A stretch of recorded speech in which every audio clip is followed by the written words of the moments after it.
All right, everybody, welcome to a very special episode number 47 of the Facts Over Feelings podcast. I am joined with my good friend Ryan and my other good friend Jack Eden for like the 19th time he's been on. He's almost a regular at this A point. few, a few. Today's podcast though is going to be a little bit unique. We're going to be talking pretty much strictly about the NFL draft. Might sneak a little basketball in at the end, but pretty much only NFL draft and our thoughts on everything that played out. But before we do that, I wanted to talk about my favorite topic, myself, of course. And I wanted to give myself a shout out for hitting a new PR on bench press, 225 pounds today. Yes, Wow. sir. Round of applause Anyways, for Trevor, everybody. There you go. wanted to throw that in there at the beginning. Ryan, take it away, get us started. Yeah, so this is going to be an NFL draft-centered episode, as Trevor said. And, we just wanted to talk about, stuff that we liked and didn't like from the draft. So I was just kind of start us off by talking about a team, and we can each do this, a team that we thought had a really good draft. And I was going to start off by talking about Denver. And I don't know if everyone will agree with me, and I'm interested to see if you guys do. But I thought this, at least a lot of their picks, not all of them, but I thought a lot of them were really good.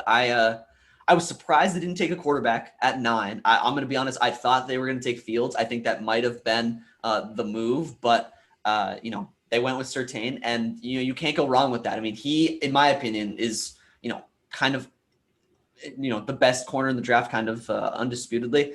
I think he was SEC Defensive Player of the Year. I mean, he's just a fantastic corner. He's fast. He's really smart, and I think that he's going to be really good with that secondary. I think they got Kyle Fuller, right? They have Justin Simmons, and they have a few other guys there that I think that'll be a really good secondary. Didn't they get? I think they also got Ronald Darby, I believe, from Washington this past year. I think they did.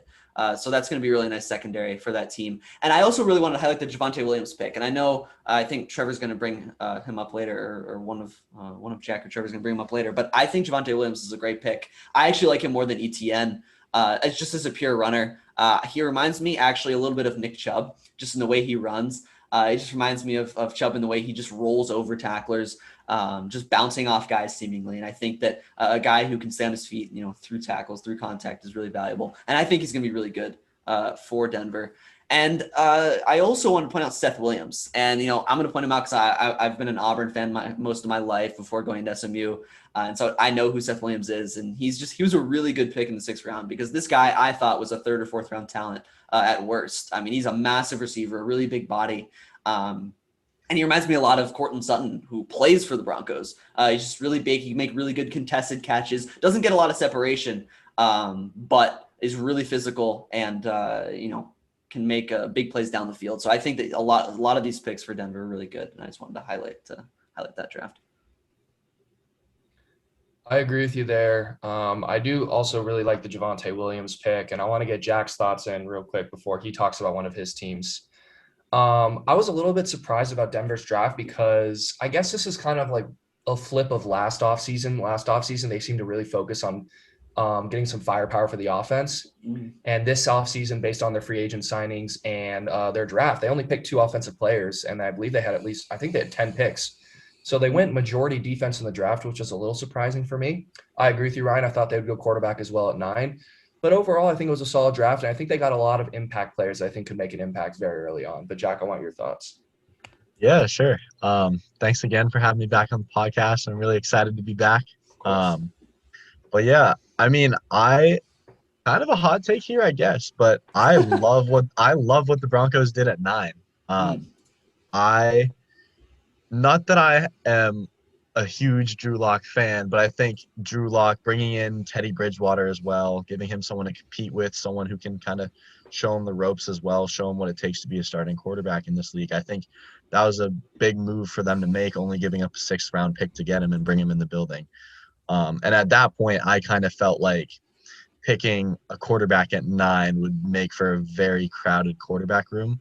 So I wasn't necessarily expecting them to take Fields, but I wouldn't have been surprised if they had. But I think that shows that they at least have a little bit of faith in Locke and want to give him at least one more year before giving up on him. But I think Patrick Surtain, in my opinion, is the best defensive player in this draft class. And especially as a Cardinals fan too, with corner being a big need for us, I would have loved for him to somehow fall and be there at 16. I knew it wasn't going to happen, but I really love the fact that they went and picked up, in my opinion, the best defensive player in this class. And he's also the second cornerback to be taken. I thought it was interesting that Carolina passed on him for Jaycee Horn, which I'll talk a little bit about later. But I love what they did there. I was kind of interested in the running back pick in the second round, knowing that they have Melvin Gordon there, but they did lose Phillip Lindsay in free agency this year. So I see the 1-2 combo that they're kind of looking for there. But I'm going to talk about your Cleveland Browns, Ryan, and I hate doing this because I love cheering against your teams, Ryan, but I thought the Cleveland Browns had an excellent draft. I mean, they're the opposite of the Oakland Raiders. Sorry, not the Las Vegas Raiders. Yes. The Las Vegas Raiders, they try to be the smartest ones in the room, is what I heard on ESPN, and they try to outsmart everybody and go for these ridiculous picks that are super overdrafts, and they haven't really worked out. I look at, Cleveland Farrell, Ruggs, Leatherwood this year. We'll talk about him later.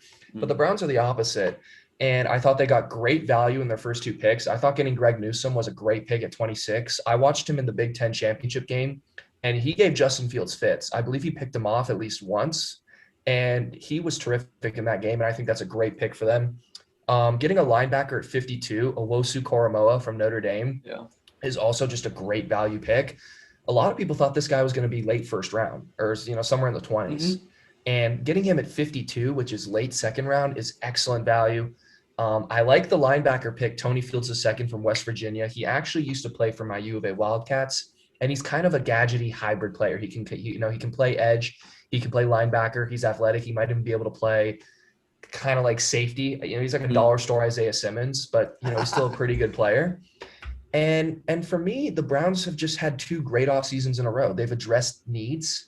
They bolstered the offensive line last season, and they seem to have really bolstered the defense this offseason, and their first two draft picks are just another part of that. So for me, I wanted to highlight them, and, Cleveland's got a team next year. They're going to be a force to be reckoned with in the NFL, but I also thought they had a great, great draft weekend. Yeah, I totally agree with Trevor. I love what they did in their first two picks. I love the fact that they went defense and addressed some big needs, really helping them kind of elevate their team once again, just like they did last year. And have faith in Kevin Stefanski, man. He's a great coach. He knows how to get it done.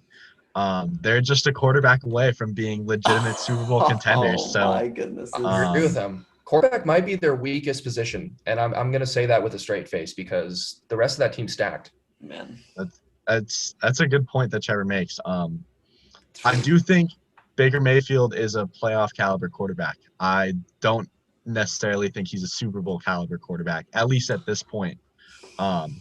So that would be my one downtick of this Cleveland Browns team, and I know that Colin Cowherd agrees with me on that. So I'll have him back me up. But Colin Cowherd. But outside of that, I mean, I think they're setting themselves up for success, and I want to hear what you have to say, Ryan. Yeah, boys, Trevor specifically, I'm glad you brought the Browns up because, if you didn't, Trevor, I was going to because, look, this team they've reinvented themselves over the last two seasons. I mean, just a year ago at this time, Freddie Kitchens had just been fired, right? John Dorsey was just out from Cleveland. Andrew Berry was just brought in as GM. Kevin Stefanski just brought in as head coach, and everyone's thinking, okay, it's just another head coach. And now look where we are a year later. Baker Mayfield and Kevin Stefanski led this team to a playoff victory, right? And now we're back, having a great draft once again this year. Okay, and I want to address this Baker Mayfield hate. And I want to say this. He might not be a Super Bowl quality quarterback, but I want to point out that a lot of these quarterbacks who make the Super Bowl aren't high quality quarterbacks. Specifically, looking at Jimmy Garoppolo in San Francisco, you can make the Super Bowl and very nearly win and really almost deserve to win the Super Bowl, right? As a team, with a below average quarterback or an average quarterback, right? And Jimmy G, right? I just think that, and Peyton Manning with Denver, right? His arm strength was gone when they made the Super Bowl. And I just think that, there are examples of guys who are average at best quarterbacks who have made the Super Bowl and even won it. So, I think Baker's definitely good enough if you put enough talent around him to win a Super Bowl. And I think the Browns are doing that. The Browns defense was the weakest part of their team, right? It was definitely the weakest part of their team. The offense really is all filled out. There's not really anything needed to be added there. The O-line's fantastic. The receiving core is great. Running back, obviously great. And I mean, quarterback, look, it's hard to find a better quarterback than Baker just willy-nilly. So I think that, you got to stick Aaron with what you have. Rodgers. It's available, apparently. You got to stick with what you have, and the Browns know that, so they address their defense, right? And, I really love the Greg Newsome pick. I think corner is exactly what we needed. We don't have a reliable second corner, and a lot of our corners are injury-prone. Even Denzel misses games every year. Trevor pointed out Jeremiah Owusu-Koramoah, fantastic pick. A lot of people thought he was going to go like 15 to 25.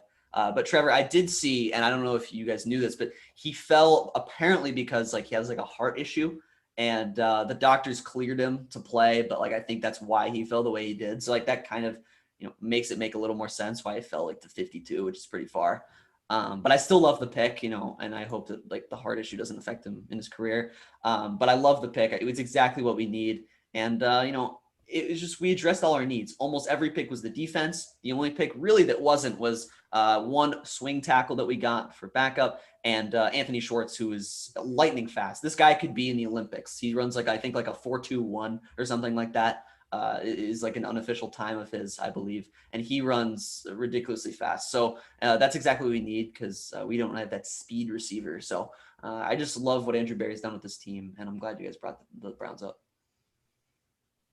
For Definitely. sure. Jack, I want to get you in here with one of your teams because I know you have several teams you wanted to highlight about their drafts, but go ahead and give us one of them. Right. The team that I love what they did the most was probably the Los Angeles Chargers.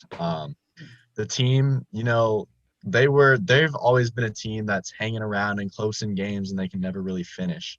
Now Anthony Lynn is out, so we'll see how that goes. But I love what they did in their first two picks specifically. First, you get a big left tackle in Rashawn Slater, who is arguably the top tackle in the class. Him and Sewell were up there at the top. And there was a lot of debate in the league from what I read whether which one was better. So I think he has all pro ability for sure. And obviously with Justin Fields, the year he had, or not, Justin Herbert, I'm sorry. The year that he had last year and the success that he had, you have to make it a priority to protect him. And especially at a position of need too at left tackle. That was huge that he fell to 13 and a great value pick for them. And then also grabbing Asante Samuel Jr. in the second round after releasing Casey Hayward. Again, another big talent at a position of need. Asante is he plays great off the ball, and he's a fantastic player. Someone, again, I was looking at for the Cardinals, but he didn't end up falling to us. But I just want to hear your guys' thoughts on what you thought the Chargers did. Trevor? I agree with you. I think the Chargers had a really solid draft. I think their top two picks, which is pretty similar to a lot of teams, I think their top two picks are going to make the most noise right away. I think the Rashawn Slater pick, getting him at 13 was unbelievable. And I think they were able to get him because Cincinnati passed up on Sewell. Yeah. So by Cincinnati passing up on Sewell falls, Slater will fall inadvertently as well. So I think that was a great pick. And you mentioned it, losing Casey Hayward, picking up Asante Samuel, who I like as well. I think he's going to be a solid corner. And they've had some success drafting secondary guys from Florida State, right? Derwin James, when healthy, was a Pro Bowl caliber safety for them. So I do think Asante Samuel will fit very well in Brandon Staley's defense. Remember, he was the D coordinator for the Rams, with the number one defense last year. So the Chargers have had another really solid offseason.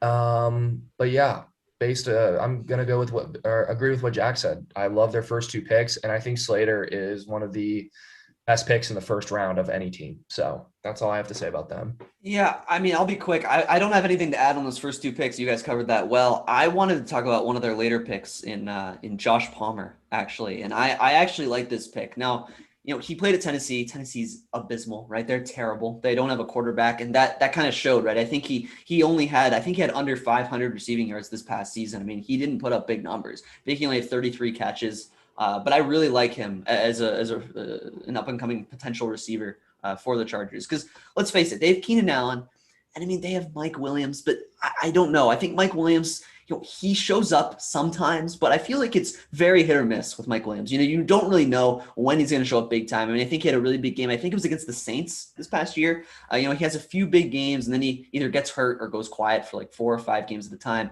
So I think that second receiver spot is definitely open, and I think Josh Palmer could fill that. He's a big receiver. He's long. He can make really good contested catches. He's a great vertical threat. It was overshadowed by the fact that his quarterback play was so bad at Tennessee. So I just wanted to point him out as a guy who I think was a good draft choice. And I think who could pan out for them, even in year 1, I think he can make an impact because of his size and athleticism. I got to say, Ryan, you love your SEC players, but I do agree with you on this one. I think Josh Palmer, he'll slide in nicely this year as the number 3 option. I don't think he's going to take Mike Williams' spot at number 2. Remember, Mike Williams is a big body. He can leap, high point the football. So I highly doubt Josh Palmer gets in at number 2, but I do think he can be an impactful player at number 3. And Justin Herbert's a stud, so we'll see what he can do with that. With that being said, I want to talk about one other team that I wanted to highlight from their draft, and I want to talk about the Dallas Cowboys because they seem to have done something that they don't normally do, and that is they drafted a lot of defense. They drafted Micah Parsons at 12, who I like. I think he has a very, very high ceiling. They got Kelvin Joseph in the 2nd round, a cornerback from Kentucky. I also like that edge player from Iowa they got in round 3, Chauncey Golston. And for me, I'm just very surprised because I really thought Jerry Jones would pull Jerry Jones and take another weapon, whether it be necessary or not for them to get a weapon, but take a receiver, especially if one were to fall to him. And I do think Dallas was going to take Surtain if he didn't get picked by who was 9, the Broncos. So, but with that being said, I thought they recovered well, trading back, getting another 3rd rounder, still drafting Micah Parsons, still getting a corner in the 2nd round. I thought Dallas had a great draft, and their defense was awful last year, and they absolutely helped that out with their draft picks this year. Yeah, I mean, Jack, your thoughts? 100% agree. I think the other guy who's been considered the top defensive player in the draft was Micah Parsons. Moving down, picking up a 3rd round pick for him, in addition to doing it from another team in your division that you're competing with, is always a big win. And if that was the guy that they were looking at after Surtain, then I think it was a great move for them. Very unlike Jerry Jones, like what Trevor said, but the defense is what they need to address to ultimately compete in this division. So. Yeah, I mean, I'll be quick on this. I mean, I didn't think that they had an overly impressive draft. Honestly, when you had Horn go early and then Surtain also go early, I kind of think the best move was to trade back, if I'm going to be honest, because look, I think Micah Parsons is great. I mean, I look at this guy and I look at the scouting reports on him, and there's really not many weaknesses to his game. I mean, the biggest weakness that they could find is he's overly aggressive at times, which if I'm an NFL team, like I'm okay with my guy being a little overly aggressive at certain moments, especially, as a rookie, if that's your biggest weakness. So I think he's a really good player, or could become a really good player, but they have some good linebackers. And if you look at that Cowboys defense, I'd argue their strongest position is actually linebacker. I mean, they have Van Der Esch, right? They have Jalen Smith. And just those 2 guys right there, I think, honestly, you don't need that many linebackers in this league, in this modern-day defense, to be successful. I think, the Browns, I know specifically, steer clear of drafting linebackers high, unless it's a really good value like Jeremiah Owusu was at 52 in the 2nd round. But, okay. But I think that just getting a guy in the 1st round early when they could have easily traded back, gotten a cornerback, I just think that there was some better options to fit that defense. I just think linebacker is the strongest position, and I think they might have been able to draft a little bit better position on. I guess I see your point, but the problem is draft night is a little bit out of your control. Right? Losing those top 2 corners is probably something the Dallas Cowboys didn't anticipate. And they had to make a spur of the moment decision. I thought they made the right one. They traded back. They got the next best defensive player. According to every draft expert, Micah Parsons was a top 3 defensive prospect in this draft. And you can never have too many good defensive players, I'd say, in today's NFL. Whether or not you need a linebacker, I do think Parsons can adjust. The Cowboys can work with him. I mean, I think positions in today's NFL are much more fluid, and I think guys can move around a lot more than they used to. But with that being said, I thought Dallas addressed needs instead of taking like a surprise pick or something they didn't necessarily need, which is why I like their draft personally. Yeah, I was just being kind of picky. I know you make a good point. Mm-hmm.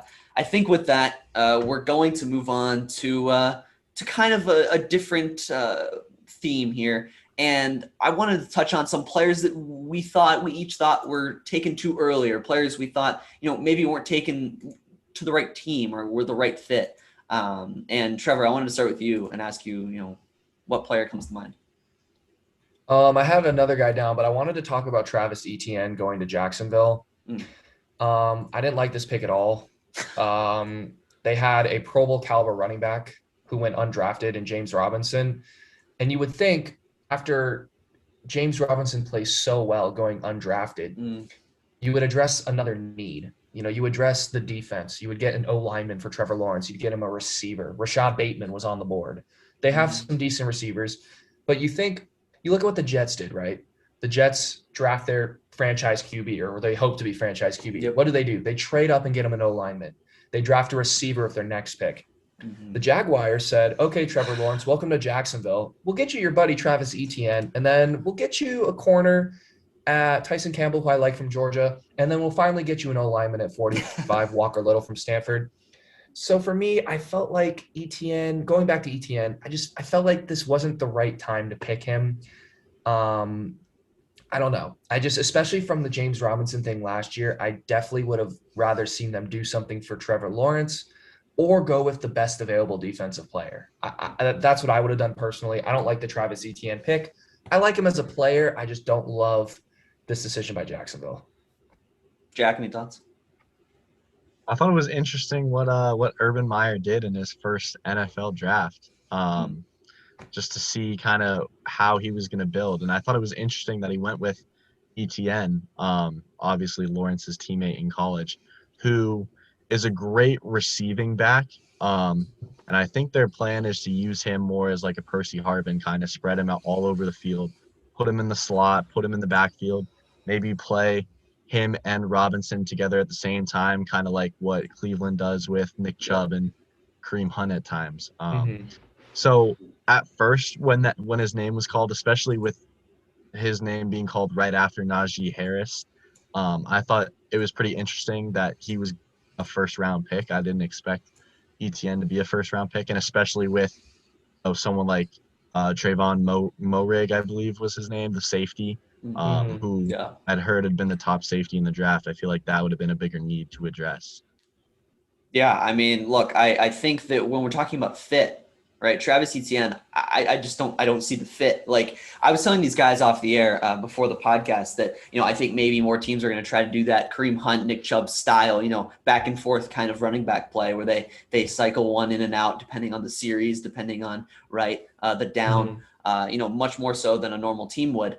And maybe that's what they're going to go for. I mean, Jack highlighted what they're trying to do, more of a Percy Harvin style, which maybe that'll work out. Maybe that's what they'll go for, and it'll be a unique style of football, and it'll pan out. But I don't know. I think that you could have easily waited till the second round, taken Javonte Williams. And in my opinion, Javonte Williams can catch the football out of the backfield, not at the level of Etienne, but he's a serviceable pass-catching running back, and I think he's a better runner than Travis Etienne, and you could have gotten him later. So I just think that they could have taken someone a better fit, like you guys have said, like maybe Greg Newsome from who the Browns took, right, at corner. I mean, they need anyone on defense. I mean, in my opinion, I think they could use every position on defense, right? This team is extremely young. That old defense from 2017 is all gone. So, I mean, they could use anyone, any help they can get, is welcome. So, yeah, I think that they could have, taken a player of better fit or better need. But, I hope it works out for them. And I hope it works out for Etienne. But, Jack, did you want to highlight a player that you thought was kind of overdrafted or taken to the wrong spot? Yeah, obviously, the Las Vegas Raiders have made some questionable moves throughout Mike Mayock's kind of reign on that team. And their first-round pick, Alex Leatherwood, the tackle out of Alabama, was a very surprising pick. I'd heard that he would be a late second, early third-round pick, probably somewhere in like the 50 to 70 range was what I was hearing. And they ended up taking him at 17, which was just a surprise, especially with someone like Christian Darrisaw still on the board, who Minnesota Vikings traded down and still were able to pick him up as a tackle to help protect Kirk Cousins back there. So I just wanted to hear what you guys thought about the Alex Leatherwood pick and I guess just the Raiders draft in general. Trevor? I already talked about the Raiders a little bit. It's just funny for me because they don't learn their lesson. They try to go with the most out of left field pick to, be the smartest guys in the room, as I already said. And it's backfired. It backfired with Cleveland Farrell. I mean, Ruggs was okay last year, wasn't great. They've taken some other guys on the defensive side that haven't really panned out. I'm thinking about that safety from Mississippi State, Abram. I mean, he's been okay. And for me, Jack's right. Why, if you're the Las Vegas Raiders, right? This is John Gruden's third or fourth year now. Mm-hmm. Just think about, I actually want to circle back to a bigger point. Just think about some of the guys John Gruden ran out of Las Vegas. Amari Cooper, Khalil Mack. And who has he replaced him with? Nothing. I mean, what Cleveland Farrell, Henry Ruggs. Yeah. So for me, this guy hasn't done anything to help the Las Vegas Raiders win. And instead of taking a Darisaw or taking someone on defense, I do like their second pick. I think Trevon Moehrig was a good second pick for them. You go with a project offensive lineman. And as Jack said, this guy was supposed to be a mid-second round, late second round pick, and you take him in the middle of the first round. I don't know. I think if you wanted this Christian Leatherwood guy, why not trade back 100 million spots and then pick him later in the draft? That's what I don't understand. Why use your 17th pick on him? I don't get that. I don't know much about him as a player. He's big. I know that. He's a big boy. But everyone says he's an overdraft. He's a project. And for me, Las Vegas doesn't need that. So the pick didn't make any sense. Yeah, I mean, I'm going to kind of echo what Trevor said here, but I just think that it's strange because, right, Gruden's done this for years now, right, where he'll take a guy who it's like, wait, this guy could have gone like a round later, or in this case, multiple rounds later, right? I mean, this guy could have gone maybe in the early third round even, right? So it's just kind of strange to me, and it's not even that, like, look, I get it. If you have a player high on your board, you want to get your guy. Like, you really think he's going to be good. You scouted him. You think he's one of the best in his position. You want to snag him early. Like, that's great. But I think it's also important, and I guess the Raiders are missing this. It's important to, like, know their value and their standing in the rest of the league. It's important to know, okay, around the league, how highly is this guy regarded? Is this guy regarded as a second rounder, a fourth rounder, a sixth rounder? And that should play a factor into where you take guys, right? So, I mean, this guy, they could have easily taken with their second round pick. And it would have been, everyone would have been like, okay, like, that's fine. Like, that's a good value pick. So, like, I think it's okay to take guys early, if you really like them, but to take them as early as the Raiders do. And this is consistent, right? We've talked about this. Trevor highlighted this. It's consistent for over multiple drafts. And it's just a little strange because, they could get better value by taking these guys later. So it's a little weird to me, but, and it's kind of disappointing because I think Gruden has done a pretty good job coaching this team on the football field. Like, this team overperforms, in my opinion, like, in games. It's just off the field, the general manager decisions, right? The personnel choice is kind of strange to me. So, the Raiders are a weird team, but yeah, I'm going to move on if that's okay.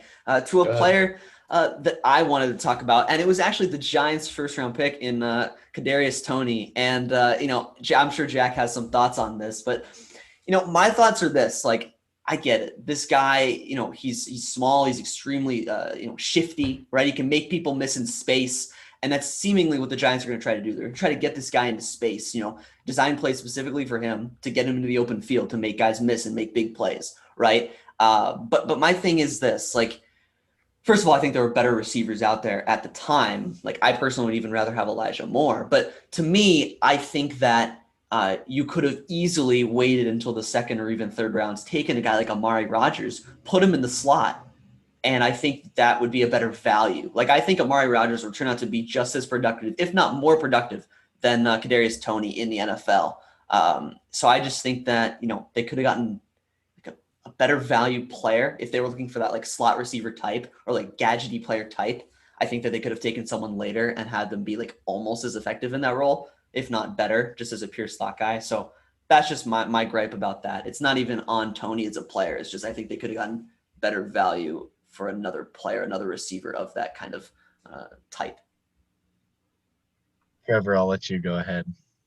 Yeah, I'll give Jack the final word on this guy. The more I read about this pick, the more I actually like it. Wow. I still personally would have gone with Bateman. I am high on Mm. Rashad Bateman. I think he's the best receiver in this draft class. That's just going to be me personally. Wow. But I'm looking at Kadarius Toney, and Okay. I feel like this guy has the potential, and I think he has the toolbox to be very effective in the NFL. And I'm reading his description: electrifying playmaker, tackle breaking machine. And I'm also reading that he's still learning to play wide receiver. So clearly, this guy is raw as a newborn baby when it comes to playing wide receiver. Mhm. So for me, is the New York Giants a perfect fit for him? Maybe not. I'm sure he would have probably rather gone to Kansas City. But I think this guy, if you give him a year or two, could be really good in the NFL. And we might be looking back and saying, wow, the Giants may have made one of the best picks in the draft. I think he has a lot of potential. He's still learning to play the position. He's raw, but he has physical skills and capabilities that not a lot of people have. Speed, shiftiness, tackle breaking. That's stuff you can't teach. That's stuff you're born with. And I think the Giants are going to, it's a little bit of a risk. It's a high risk, high reward pick. But, sometimes to get the high reward, you got to go with the high risk. So we'll see. I would have gone Bateman if I was looking for a receiver. But the more I look at Toney, the more I'm like, okay, I can see why they picked this guy. But Jack, go ahead. Right.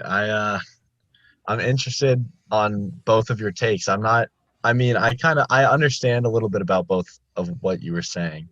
Um, but I am a big fan of this pick. The first thing that I heard as soon as he got drafted is a quote from from Dan Mullen, his college coach, and he said this kid is a highlight reel waiting to happen.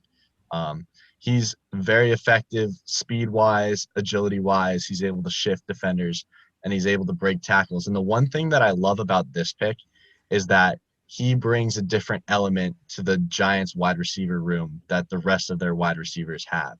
And that's why I think they didn't go with someone like Bateman, who's a bigger target, who, they just signed Kenny Galladay. That'd be a lot of similarities there. Or Elijah Moore. They have Sterling Shepard. There'd be a few similarities there. But you could line Toney up in the backfield. You could line him up in the slot. You could line him up outside. And you can really just get this kid the ball whenever. Also, I think he'd be very valuable as a special teams punt and kick returner if that's what the Giants decide to use him as. But the other kicker on why I love this pick so much, and I mentioned it already, but it's the fact that they traded down and picked up an additional first-round pick in next year's draft to get the same position that they would have looked at 11. I think if the Eagles had not traded up and picked Devontae Smith, the Giants would have kept their pick and picked Devontae Smith, which I also would have loved.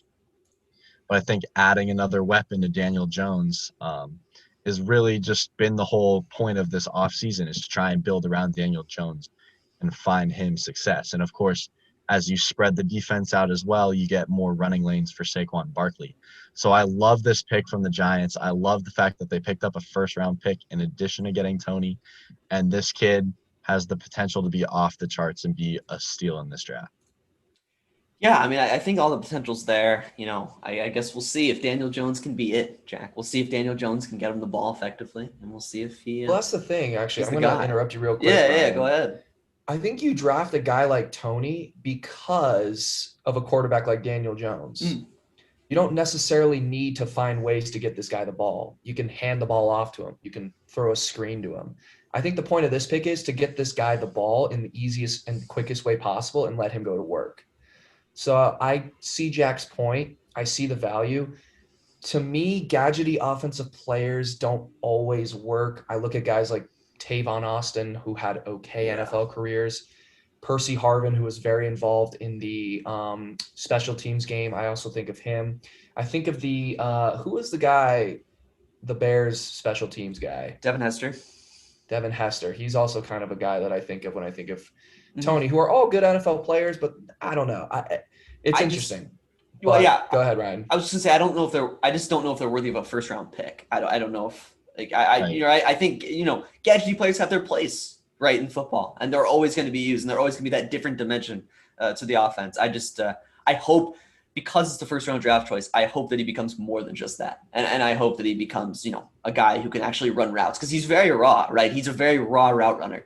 He's new to the position. So, we'll see if he can kind of evolve into more of a better route runner and a better receiver overall. But For sure. we'll see what happens. But yeah, one more point I'd like to make on that too. Yeah. I think the fact that the one criticism that I heard from the Giants draft is that they didn't address the offensive line, which I think they did a lot last year. And I think having the extra offseason and having a year under their belts will help improve that young offensive line. But I feel like at 20A, I didn't love the linemen that were there. I also didn't love the edge rushers that were there. Yes. So in that sense, with those being their two biggest needs, the fact that you didn't reach for a guy there and kind of settle and say, all right, he's not worthy of being picked this high, but it's a need. I like the fact that they went more with the strategy of the best player available versus filling a need. And also, if the offensive line is a question, then bringing someone who you can get the ball to quickly would help relieve a lot of pressure that would be coming from Daniel Jones. So for those two reasons, those are other small elements for why I like this pick. Yeah, that's totally fair, and we'll see what happens with Kadarius Toney. But Jack, I know you have one more guy you wanted to touch on, and this was kind of a surprise to me. But go ahead and tell us why this is a bad pick. Yeah, I was not a fan of the Jaycee Horn pick to the Carolina Panthers for a couple reasons. First off, I thought Patrick Surtain was the best corner in the draft and also the best defensive player in the draft. So if I were the Carolina Panthers and I was looking at defense and specifically at corner, I would have picked Patrick Surtain over Jaycee Horn. That's my first point. Second point is I believe Horn played exclusively press man coverage at South Carolina, if I'm right. But and the interesting stat on that was that the Panthers played the least amount of press man coverage in the NFL last year on only about 30% of their snaps. Wow. So I was just kind of interested to see how he was going to fit in there this season with those two elements. So that was just why I wasn't a huge fan of the pick. They could have gone quarterback. I wouldn't have expected them to because I think you got to give Sam Darnold a chance. But I think you could have gone offensive tackle if you like Rashawn Slater, and I think you could have gone a different direction other than Jaycee Horn.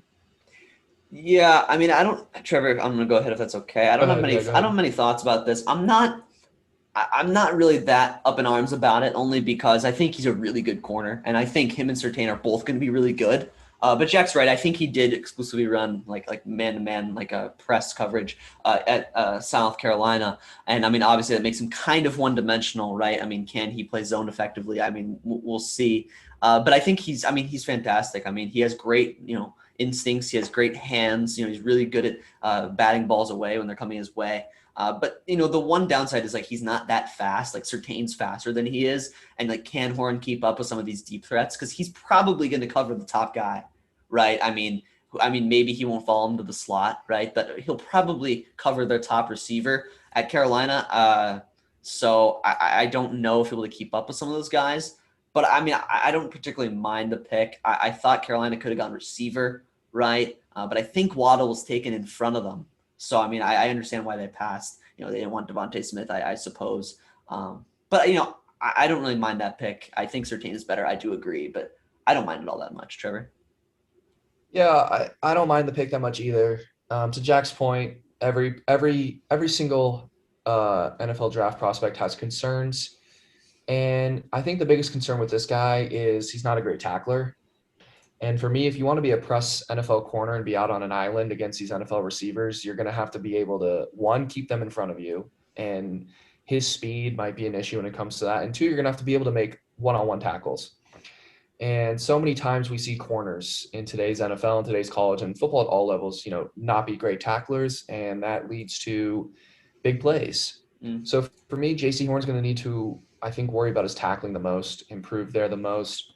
I like that he's physical, though. I like the press coverage style. I like that he gets in your face, gets your hands on you. I think that's the best way to throw off some of these elite NFL wide receivers is kind of get them off their routes, jam them at the line of scrimmage, be physical with them. I hope he develops a knack for trash talking because I think that will work in his favor every once in a while.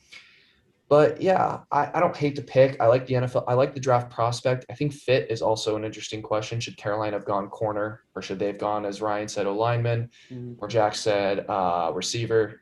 But as a player, I like Jaycee Horn, so we'll see how it works out. Yeah, I mean, we'll see how it goes. But I think we're going to move on to our final section of this podcast, which is just talking about a few players that we thought were some really good value picks, or some players we actually liked, going to certain teams at certain spots. And if it's okay, I was just going to start with one of mine, if that's all right. And I was going to start with Amari Rodgers. And I mentioned this guy briefly. Earlier on this podcast, and I wanted to bring him up again because I think this is a great pick by the Green Bay Packers, right? And, all three of us have heard for years, right, how the Packers don't ever get any help for Aaron Rodgers, right? I guess Davante Adams, one of the best receivers, and Aaron Jones, one of the best running backs, isn't good enough, and a good O-line. But, whatever. That's besides the point. They went and got another guy who I think is going to be really productive for them right away. Amari Rodgers played with Trevor Lawrence. He played in the big games. He knows how to show up in big moments. He was first team All ACC, and he's going to be the perfect slot guy for Green Bay alongside Davante Adams. This guy is a really good route runner. He's not necessarily, the shiftiest guy. He's not necessarily the fastest guy, but he's tough. He can get the extra yards, particularly on third downs. I think he's going to be that prototypical slot guy who catches a ball on 3rd and 5, gets the extra 2 yards, gets that first down for you.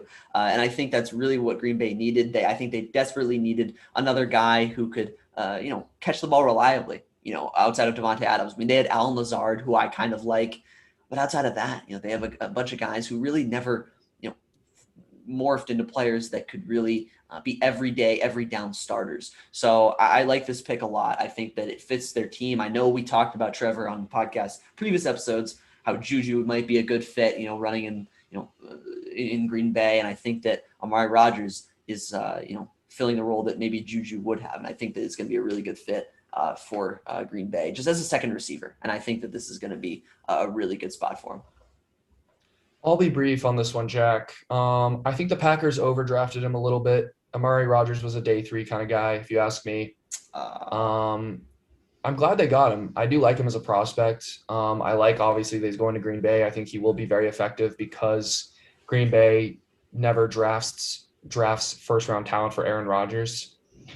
But I like the pick. It was a bit of an overdraft. I think it's a good fit. And that's all I really have to say about it. I don't love it like Ryan does. But I personally would have gone Elijah Moore at 29. So that's what I would have done if I was Green Bay. But they took Amari Rodgers. They finally drafted a receiver. It was about 60 picks too late, though. Wow. Yeah, I like the Elijah Moore point that you made, especially because they showed a graphic on draft night of what they have drafted in Aaron Rodgers' time as quarterback. And I think about 3 of those picks have been offensive players.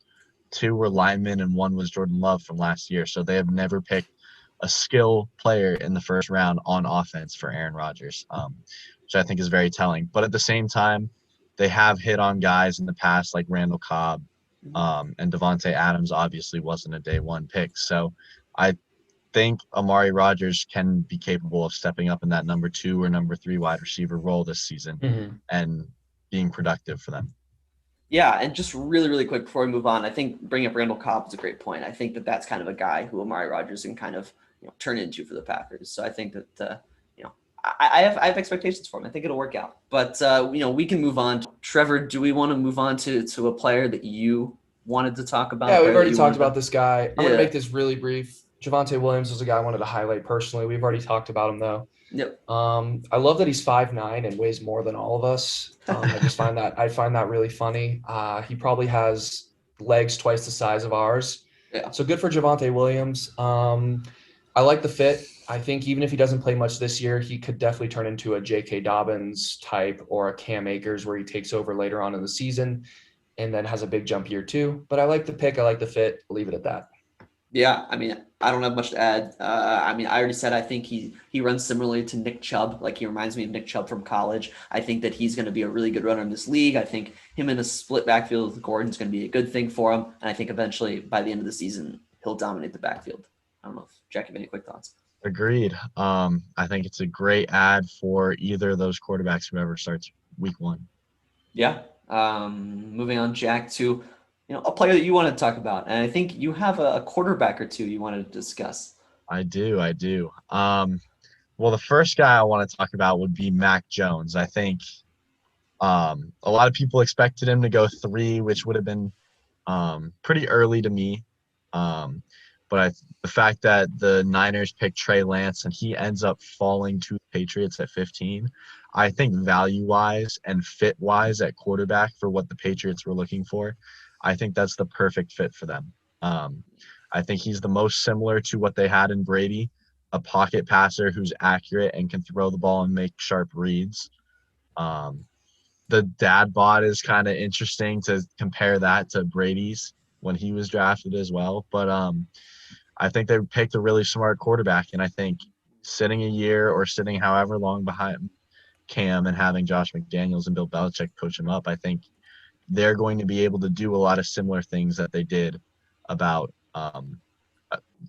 with Brady as they're going to do with Mac Jones. Yeah.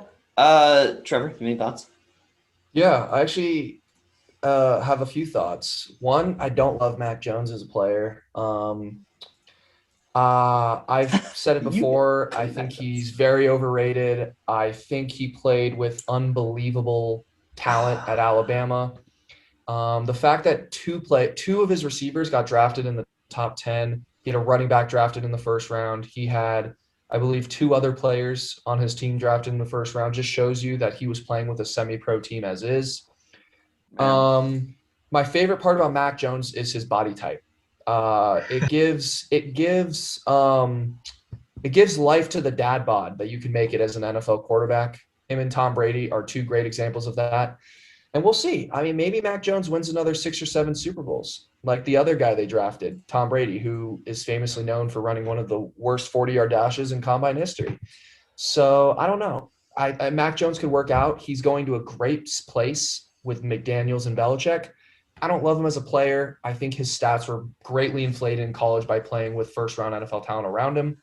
But it's a good fit. I'll leave it at that. Yeah, look, Trevor and I have talked about Mac Jones before. We've had this debate before. I'm not going to rehash it too much, but look, I think Trevor's too hard on him. I think he played against the best talent in college football. He obliterated Ohio State, right? I mean, he beat the best. I don't know what else he's supposed to do. Like, sure, he played with the best, but he beat the best too. Right? He played against the best. He was in the best conference. However you want to make fun of me for being an SEC fan. I mean, he played in the best conference in college football, right? He beat the best teams in college football.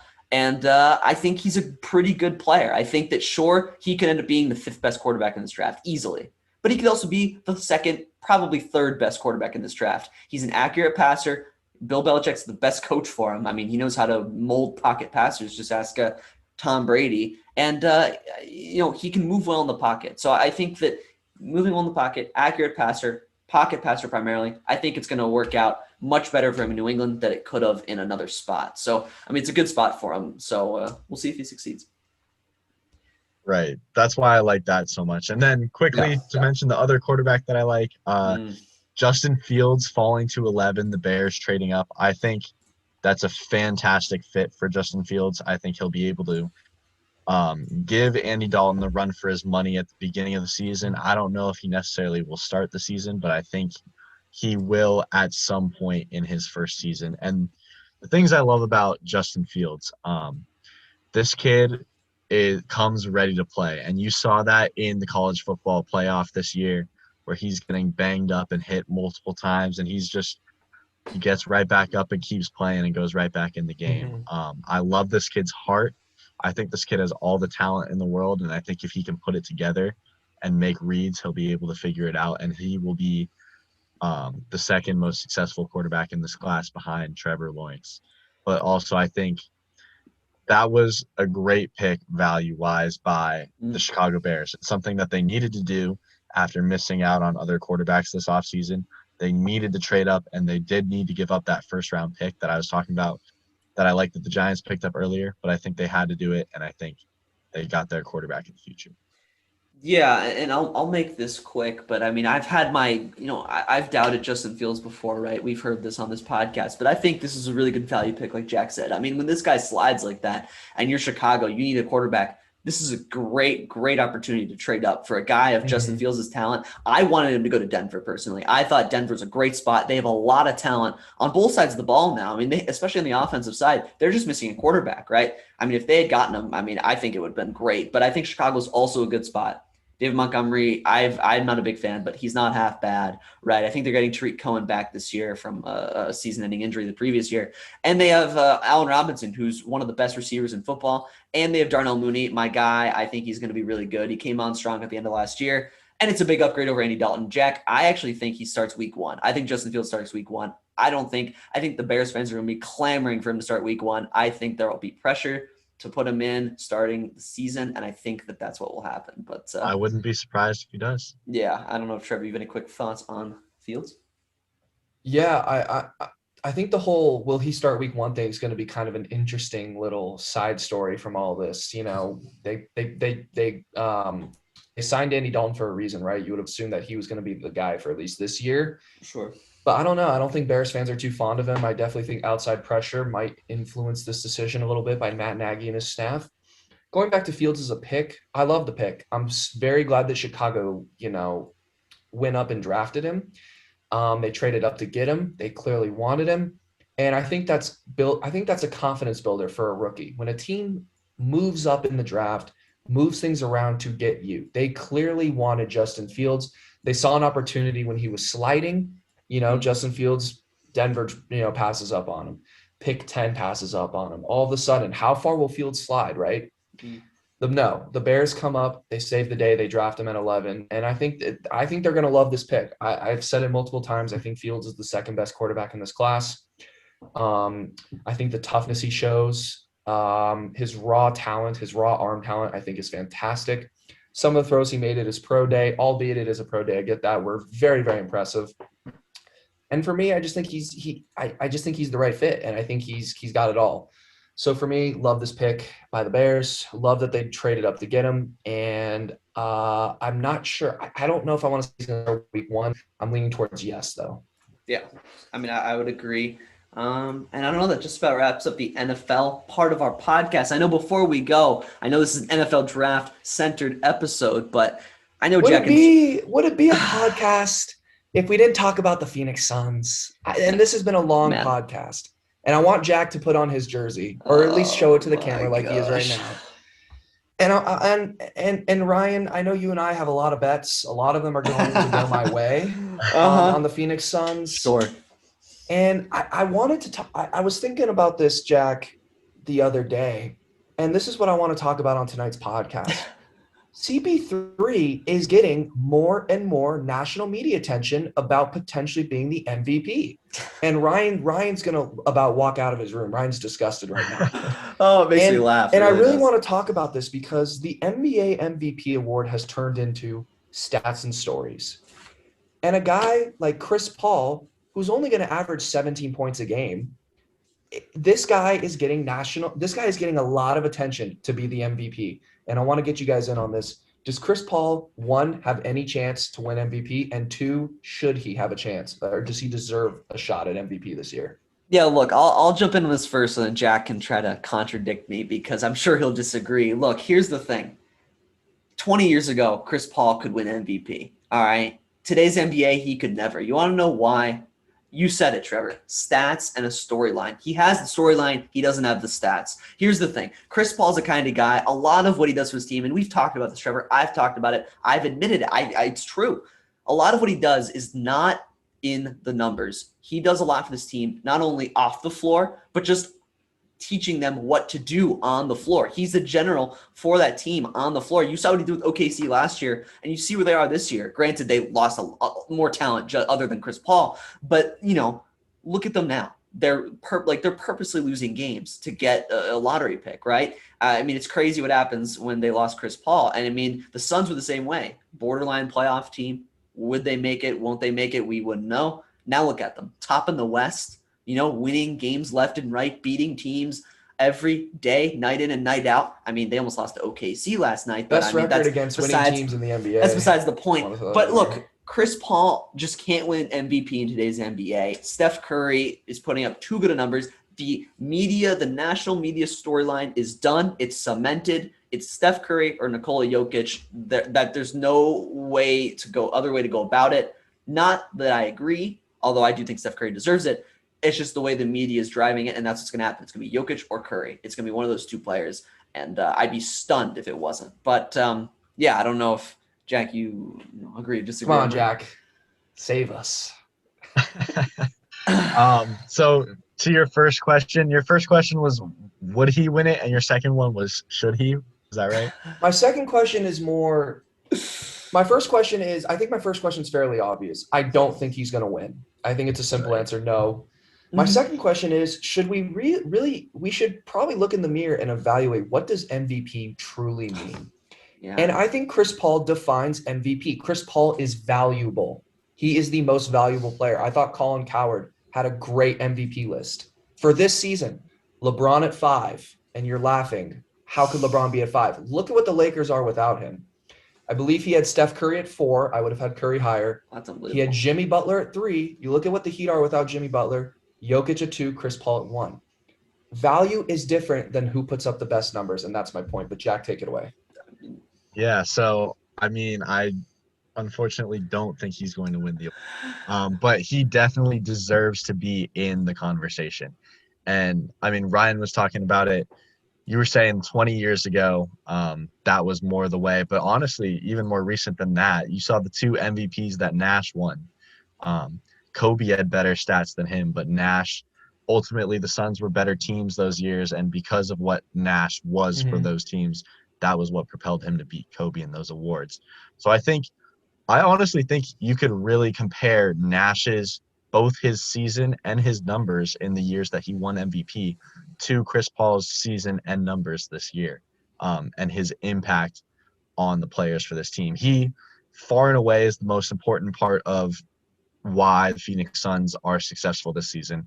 I'd say more so than Monty, although I think they're very they both act in the same way. They're very close. They're both very close, but I think you'd have to slightly give more credit to CP3 if you had to choose. Totally agree.